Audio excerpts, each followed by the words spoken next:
Hello, everyone. Welcome to another episode of the IWillAim podcast. Our topic for today is helping businesses create a scalable operation. And my special guest is Pamela King. Pamela, welcome. Thank you. I'm so excited to be here. Thanks for having me, and I can't wait to engage with your listeners. You're welcome. Let's start with you introducing yourself so my listener would know more about you. Sure. So I call myself a small business optimizer. So I'm not a coach. I'm not a virtual assistant. I'm not a online business manager. I am brought on for short-term contracts to help with the operation side of things for busy entrepreneurs. So I help systematize, automate, and delegate, creating the framework and implementing in short-term contracts, typically 6 to 8 months. Well, you talk about the term small business optimizer. Can you kind of elaborate more about what's entailed in that space as you help people? Sure. Yeah. So I help with the operation side of things, stuff that's a little tedious, it's time consuming. Our entrepreneurs or visionaries, they want to stay in their zones of genius. So I'm creating, maybe it's a template, something that's repeatable, documenting SOPs, helping with client onboarding, staff onboarding or offboarding, those things that are the operations kind of can set it and forget it, but are tedious, time consuming, and other people don't care to do them always. I would say those are the most important thing that get the business going. I like to think so. I think that foundation needs to be there so then you can do the fun, exciting, dreamy things. Exactly. Without it, nothing would work. You help entrepreneur break through the plateau. What are some of the common operational bottleneck that you see that business people experience? Yeah. So thank you. This is a great question because I could write a whole book about it. Regardless of industry, number one is too much DIY. All right. Our owners are always saying, I'll just do it myself, whether that's to save money or they don't want to repeat themselves or they think it'll take less time. They become their own bottleneck when everything has to go through them. Number two is lack of clarity, right? So we think we're being clear. We think we're being direct. Other people don't hear it, or perhaps we do things a little differently every time. So because of that, that's where miscommunication happens. That's when your staff isn't performing to your highest expectations. You know, Brene Brown says clear is kind. So when we have things documented, it makes it easier. And lastly, I think people get to the point where they know they need help. And so they bring somebody on and they hire. But if they don't have those foundations in place, the trainings, the documentation, clear expectations around what is done look like, what's your preferred communication style, that's going to end up creating more chaos because maybe you have an assistant, but they're taking so much babysitting, so much hand holding, you're redoing work, you're re-explaining. That's not actually helping you. I totally agree with clarity. I think clarity and creating a repeatable, and I think that's what the value you bring is. You create a repeatable process that enable them to have a consistent result, right? A lot of times, like you said, when they do their DIY, the outcome come out one way, another way, and then they get frustrated. So thank you for clarifying exactly what you do. As you mentioned, the work that you do, you often roll up your sleeve, right? Can you share an example of a transformation you help a client achieve with your hands-on approach? Sure. So one of my greatest achievements is a greatest success stories is a real estate team. So, obviously every deal is different. Every home is different. Every buyer is different. So they were constantly overwhelmed with the paperwork and the expectations, who's reporting to who, text, emails, all the things. So, they were all sort of on the verge of burnout. So I came in and revamped the back end. So by creating repeatable systems, by creating a tracking system, so that way the head realtor could be updated on all the deals in one unified space, that one source of truth. That made things more clear. And because of that, they were able to free up their space and grow. And that head realtor could not only reach new, business goals, but also could enjoy her life. She's now able to go visit her daughter in Boston a couple times a year because the business can run without her. It's not her having to micromanage everything. I think that's the magic, right? Being able to run the business without her. And having a dashboard, like you mentioned, you create this dashboard where she could see the work of the people and step in whenever she needs to step in. I think during our meet and greet, you mentioned your background is in education. What really seemed to fuel the interest of doing in this line of work? Certainly. And I know it seems so non traditional, non linear, but really there's tremendous overlap. Part of it is I'm traditionally credentialed in working with neurodiverse people. And so many entrepreneurs end up, being considered some kind of neurodiverse. So I reach and I create what makes sense for them. They don't have to learn the Pamela King 5-step system. So what's most important is it's tailored to them. And really, if you can run a classroom, you're pretty good at taming chaos. So to take it into smaller pieces, to say, if this is the goal, then here's how we can reverse design it. Are you with me? Is that clear? Is that something that makes sense for you? And bring you along on that journey in a comfortable way. It really is actually pretty analogous, even though it seems surprising at first. I do agree with you. If you could be in charge of a class and teach the student, you could do a lot of things. Thank you. And I totally agree with you. One of the things I observe with especially entrepreneur and small business owner, they're often hesitant to have someone come in and look at the stuff that they're working on. How do you help people overcome that fear? And what would you tell them to make them comfortable to say, "Hey, show Pamela your work, and Pamela's not going to judge." So what's your strategy? Yes, well, absolutely. Your business is your baby, as it is for so many of us. And I'm going to switch metaphors, to kind of let somebody pop the hood and poke around can feel very private, very intimate, Yes. that it is the messy parts, not the part we put out, but, it's the, oh, there's a gap, or, oh, you're doing that in a very strange way, or you feel you're not keeping up. Like, obviously, there's a mess, there's a bottleneck, or you wouldn't be bringing me on. Again, I think some of that is my teacher heart, that I am here to encourage you and to help you. I'm not here to judge. And that, what is it? Forleo says everything is figure outable. So like, there is no mess. There's nothing so bad, so embarrassing that we can't figure it out. So, I think that kind of that warmth and that teacher heart and that level of understanding is what really helps. And I'm genuinely excited. Like, to me, it's like a puzzle. Even if it's messy, that's when I get to really kind of be creative. So it's a win-win. And I think the ultimate outcome that they would gain is their process will be working more efficiently and empower them to do more, right? Because at the end of the day, getting stuck in your old process and trying to just make things work is not going to help you in the long run.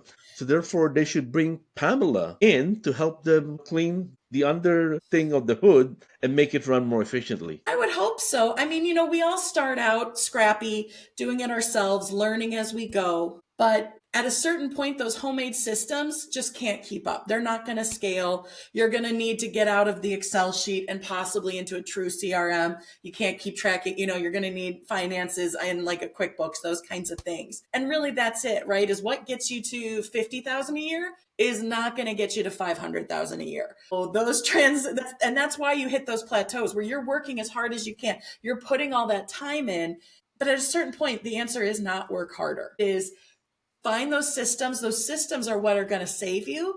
They're going to give you time, bringing on someone like me that you can hand over that work to. That way you get to stay in your zone of genius, work with your dream clients, have the space to do your visionary work, and trust and know that the foundation is really being taken care of. I totally agree with you. And I think one thing that I remember during our meet and greet conversation is the service you offer is one off. You don't become part of their operation, right? I want to highlight that because for the listener, that's extremely important.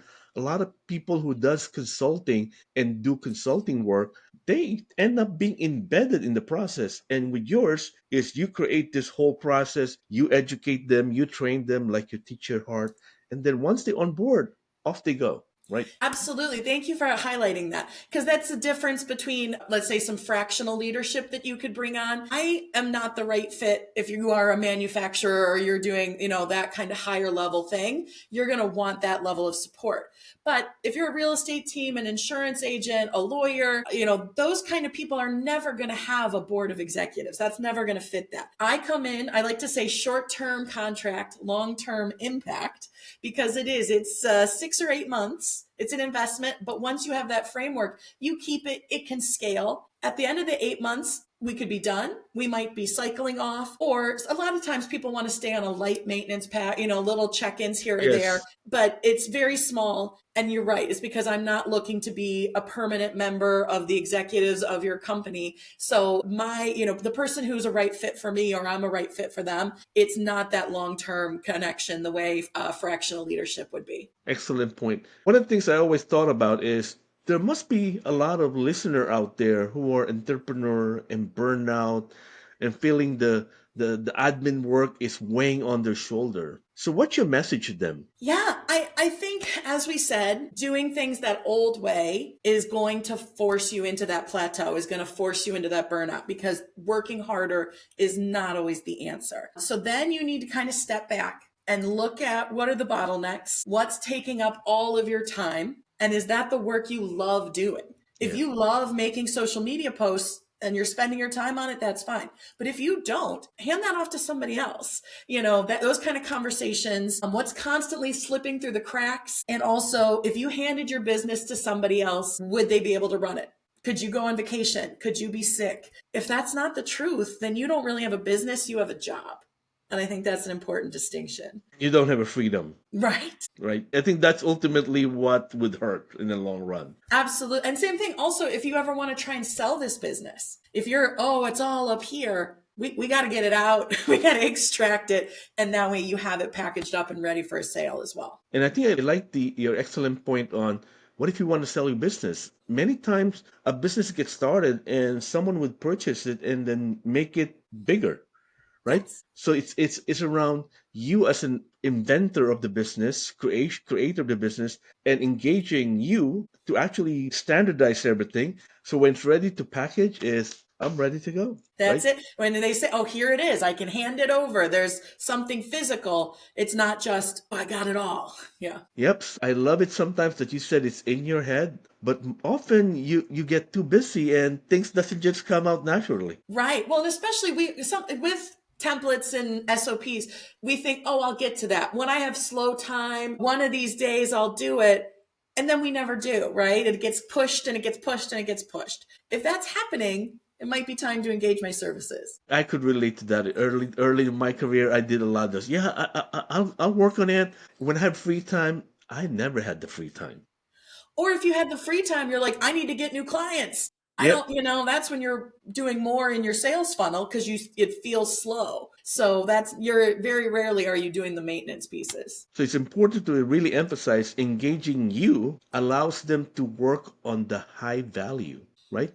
High Yeah. value activity that would enable to bring more business more money to the business. Let me go on. So we talk about how you come in, how you help a business get up and running. We mentioned that you're a consultant, but you're there for only a few months, like 6 to 8 months. Establish a process, get the system up and running, train people, and then you're not a permanent member. And I think that's an important differentiation for you. Last but not least, you talk about how you help this realtor person who's in real estate business to create a very successful operation that allows the person to grow their business and also more importantly had a freedom to go do their things and go on vacation visiting their children in Boston. But if there are three takeaway, because we you mentioned so much, there's a lot of things we covered and Yeah. there's can be like 100 takeaway, but that won't be easy to remember. If you have three takeaway, what would those takeaway be? Yeah. So number one is you do not need more hustle. It is not work harder. Instead, it's let those systems support you. Number two is that your business should be able to run like a machine even when you're not there. So you can visit, you can be ill, you can go on vacation, or you can not have to work 60-hour weeks. And then lastly, optimization is not just about being efficient. It's also about unlocking that growth. Because like you said, when you have more of your time, you're doing less of those admin tasks, or you can trust, you don't have to monitor your staff as closely. That's when you get those growth. That's when you're working with your dreamiest clients. That's when you can really innovate and be in your highest, best self. I love when you said unlocking because that creates opportunity. That creates time for you. And time is money. We all have the same 24 hours a day, but if you're able to free up an hour or two to work on something that you really love or something that brings more opportunity to your business, that's magic. So I would actually say that they should engage you because you create magic for them. Well, I love that. Thank you. I know I might have to redo all my branding. As we close this episode, if my audience wants to reach out to you and engage you in doing some optimization or streamlining process, how do they reach out to you? Certainly. So I have my website. I'm sure it'll be linked at the show notes. And mostly I'm active on LinkedIn. That's a great place if you want to talk or DM me. I have a link in there if you want to set up a complimentary 30-minute discussion. I love kind of, talking and figuring out. I'll also say I don't take a client unless I'm fairly certain we're going to be a good fit and my services are going to solve their problems. So it's important to me that I'm never going to talk you into something that isn't going to really be the solution you need at the time. If you're ready for a done for you, you can kind of hire me and hand it over, set it and forget it. I do provide a done with you, a little more collaborative. You and your team start drafting things, and then I'll take it and help edit and refine and implement. Or you can work with me for a roadmap. It's a half-day VIP. We discuss the bottlenecks. I do some additional research, and then I present you with my findings of what you should implement in the order. So lots of different options, lots of different price points. And, anyone who's just really ready to unlock that growth would be great. I'd love to have a conversation. Thank you, Pamela, for your time. I really appreciate you being my guest today. We have a great conversation, and thank you very much for your time. Well, thank you. Like I said, I appreciate you sharing your audience with me, and I'm thrilled to be able to, spread the word and help more people. You're welcome.